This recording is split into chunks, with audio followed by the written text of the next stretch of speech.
নেতৃবৃন্দ চিন্তা করবে তাদের সমাবেশে তাদের আসা যাওয়ায় কোন রকম বিঘ্নতা সৃষ্টি করা যাবে না।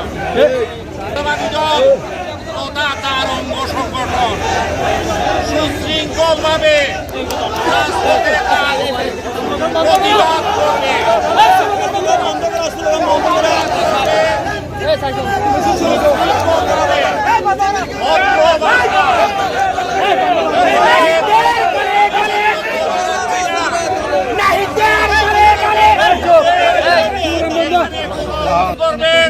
শান্তিপূর্ণ ভাবে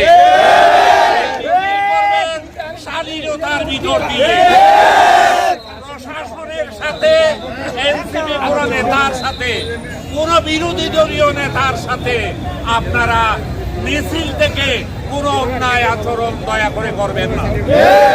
সালাউদ্দিন সাহেবের নির্দেশনা আপনারা এখন মিছিল সহকারে ওই জনতা মার্কেট পর্যন্ত যেতে পারেন, উত্তেজিত হবেন না,